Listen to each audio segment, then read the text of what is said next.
Ardennes, thousands are still without power and the cleanup is just beginning. Good night, everyone. I'm Alex Friedman. Thank you for joining us. And of course, you can see this video here taken from the storms that just wreaked havoc across eastern North Carolina today.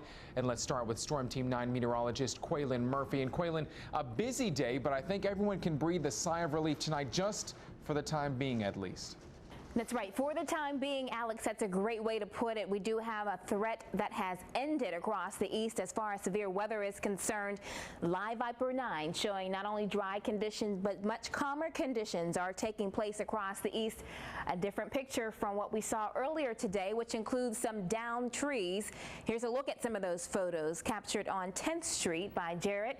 Trees down, of course. Hopefully none of the cars that were in this parking area here were damaged with those trees down. Wind reports today, 39 from the National Weather Service accumulated from across eastern Carolina. Also 9 reports of hail. And I want you to know, with the system that worked across eastern Carolina, it also moved through other parts of the mid-Atlantic states. So over 600 reports across the eastern U.S. with the same system. I want to thank David Thomas of Windsor for sending this picture in of trees down. Winds were gusting throughout the afternoon, very strong at Cherry Point, one of the highest gusts recorded, 84 miles an hour. New River recorded a gust of 62 miles an hour, and Pamlico Shores a 47 miles per hour gust. Not too shabby at all. Again, the severe threat has waned as these showers and storms are working off of the coast, but Storm Team 9 now turning our sights to this area of showers and storms working through parts of West Virginia and Kentucky.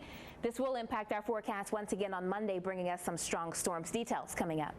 All right, thanks so much, Quaylen. Well, we start our coverage tonight in Pitt County, where a 77-year-old man was killed after a barn collapsed on him. It happened on Bill Adams Road. That's near Calico, and our Katie Banks is live in Grimesland tonight, an area that was hit hardest by the storm. Katie.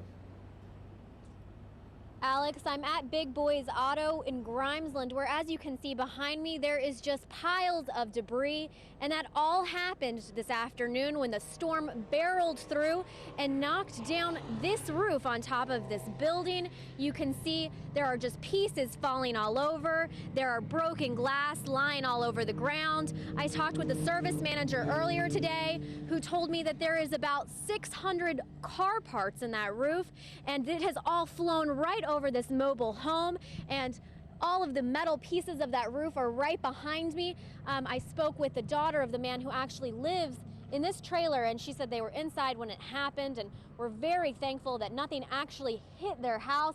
It's pretty unscathed, but there is tons of stuff in their yard. Earlier today, I was in Chicago, where a man actually died after he went out to put his four-wheeler in the barn. He said that he was trying to protect it from the high winds, and that's when it collapsed around him.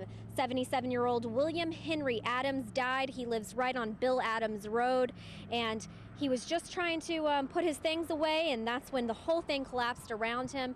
I talked with family members off camera, and they just said that they're praying and they've just had a horrible day and can't really believe that this all happened from just a simple thunderstorm that came through this afternoon. Absolutely, Katie. Our hearts definitely go out to them. And seeing you walk around in the area there, it's looking like we're reporting power outages all over the place, and it looks like that's the same for you tonight. That's right, Alex. As you can see around me, all of these street lights around this building are out. The service manager I talked with says that this building has no power, and they're kind of waiting around for daylight until they assess the damages inside. And you're saying daylight there, and we all know we've been going through a very hot spell here, so these people are going to have to cope with no power and the heat coming up. Alex, that's right. The woman that I spoke with earlier, whose father lives in here, she did say that they left not only because the power was out, but because the heat was just too much to bear. But right now, actually, temperatures have dropped. It's a little chilly, and I can actually be using this cardigan for good use right now. All righty. Well, hey, thanks so much, Katie, for being out there. Of course, stay safe. Well, we also have several damage reports in Pitt County, where most of the power is back on, but the cleanup is just beginning. When the storm blew through Pitt County, high winds showed up before the rain, and it was the wind that people say was out of the ordinary. Not really sure, but a real bad thunderstorm. That's some of the hardest wind I've ever seen in this area. Even the hurricanes that come through here, we don't have any kind of wind like this. Singleton has some tree damage, but his sister on Clarks Neck Road has a tree on her house. But downed power lines are slowing help there. For Sammy Whitehurst, it's time to clear down trees from his house, and he is sure what he experienced. It was a tornado. We could hear it in the house. That's all I can tell you. Yeah. Tree fell on the house, and we're trying to get it off now. Tammy Whitehurst was heading home from shopping in Washington. You couldn't really see anything for the storm. The winds were bad. You couldn't barely see past the hood of our truck. We did see lightning strike beside Hackney's and catch the little grass patch there beside Hackney's on fire. Poor man's flea market, the restaurant does not have a roof. And we have been getting a lot of reports of people believing they saw tornadoes, but we do want to reconfirm that the National Weather Service has not confirmed of there being any kind of tornadoes in the area. They're still working to determine if any touched down. The American Red Cross tells us they're examining storm damage areas in Pitt, Beaufort, and Martin counties. And if you or someone you know needs help or assistance, please contact the American Red Cross at 252-355-3800. Well, lightning is to blame for an apartment fire in Jacksonville. It broke out around 6:30 at the Liberty Point Apartments on Piney Green Road. Officials tell us 2 units were involved and 1 is believed to be a total loss. And we're getting more information now saying that both could potentially be a total loss. Several fire departments responded, including Jacksonville and Swansboro. They were able to get control of the fire within 30 minutes. No injuries were reported. Well, now to Beaufort County, where the storm is to blame for 2 deaths. A husband and a wife were killed after a tree fell on their golf cart. Jonathan Rodriguez is live in Beaufort County tonight. And Jonathan, definitely a horrific scene out there.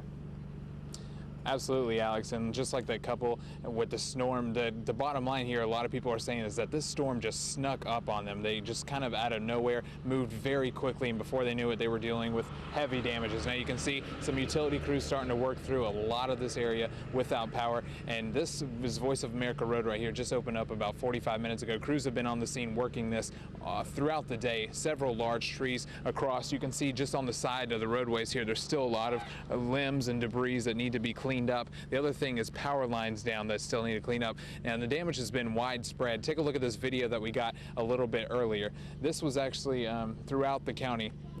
You can see this was a transformer that caught on fire that crews had to put out quickly. Also trees falling down everywhere. This one was actually on top of a house. The wind was the major damage causing item in this storm. It was the back of a semi truck was actually able to blow over. There was pieces of homes throughout the area. Also roadway signs, very thick metal heavy signs, but that wind was still powerful enough to blow those over. Now a lot of people were coming out to assess the damage. They're out, checking out what was going on. Like as you said, it's a fatal storm. 2 were confirmed dead, and at least 40 injuries from this storm. And Jonathan, you're saying people are coming out. How are they telling you any way they're going to cope with no power and all the damage around there in the area? Are they going to be leaving or sticking around? And that's the big question. A lot of people say they're going to stick around, and the big thing is just when will that power be back on? Now, especially for the elderly in the area. I know we had one lady here across the street. She was on an oxygen tank, and a van had to come from Greenville, just delivered her a backup. So different issues like that will vary on what these people do and while they wait for their power to come back on. Of course, we'll keep following that story out there. Thanks so much, Jonathan. Well, we also have several power outages to tell you about tonight. Greenville Utilities, less than 1,000 without power at last check. Most of those are in Simpson, Oakley Road, Old Creek Road, Stokes, Fleming School Road, and Brook Green areas. Over 15,000 were without power at the height of the storm. And in New Bern, about 3,000 there still without power tonight after 8,000 lost power earlier this afternoon. There's also still about 10,000 Progress Energy customers without power in Craven County, 2,000 in Duplin. Tideland Electric customers, for you, that's about 9,000 of you are still without power tonight in Beaufort, Hyde, and Washington counties. Officials there tell us it could be tomorrow afternoon before the lights are turned back on. And we also got reports that Bellhaven, 9,000 people there without power as well. The West Carteret Water Corporation has issued a loss of pressure advisory due to a line break at the water treatment plant from the afternoon storms. Officials tell us things should be back to normal by tomorrow afternoon.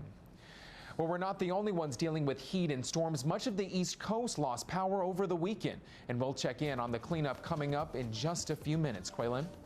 Round 2 of the storms could be headed our way tomorrow. We'll take a look at that. For now, you take a look at some of the damage across eastern Carolina.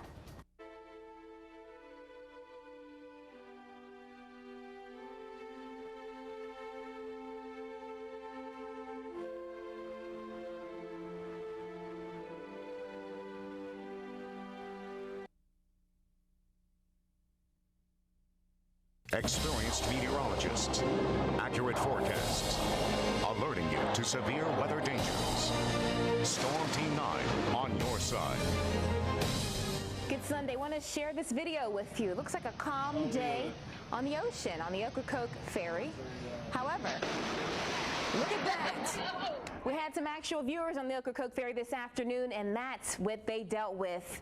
Some lightning strikes and major thunder. Not a good place to be on the waters. It was dangerous enough on the land. Several variables were in place to allow for those thunderstorms. They came as no surprise. Yes, they moved quickly, but Storm Team 9 told you that was certainly a possibility. We had major heat in place today. 101 degrees for Goldsboro was that high temperature. The heat was in place. Also, the atmosphere was very unstable. On a typical day, we use an index between, it's called CAPE. It tells us how much instability is in the atmosphere. And generally, that's between about 1,500 and 2,000 when we're looking at a good, strong day of instability. Today, it was at 6,000, just to give you some perspective. So very unstable. We watched the watch go into place, the severe thunderstorm watch this afternoon. We watched the storms develop to our north and west. And then as the afternoon progressed, showers and storms developed mainly for the coast first and inland areas. Saw that blossoming of showers and storms. That line pretty much took over and raced quickly off of the coast through the evening hours. The severe threat out of the way now, but we'll watch for another threat as we head into the afternoon hours on Monday. Actually, possibly a tornado developed in Tyrrell County. Well, the National Weather Service will be assessing this photograph and the land around the Tyrrell County that that photo was sent in. Also, some fierce lightning, very, very pronounced,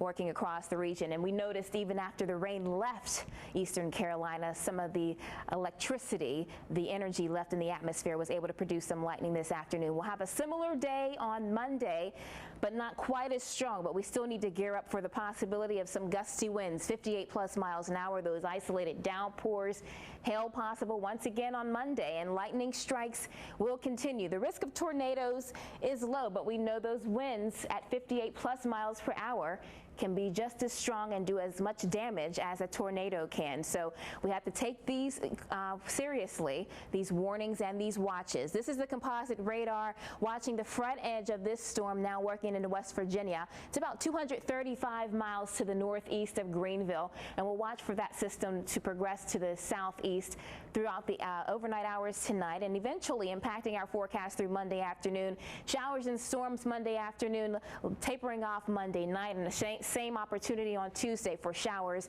and storms across the east. So not finished with that. Temperatures right now in the 70s, and we'll see those middle 70s tonight. The beach forecast includes temperatures in the 90s. Upper 90s for eastern Carolina, with heat index values back into the triple digits to start the week. July 4th, still hot and still a chance of showers and storms. Alex, back to you. All right, thanks so much, Quaylid. Well, coming up next, we haze an inspired and entire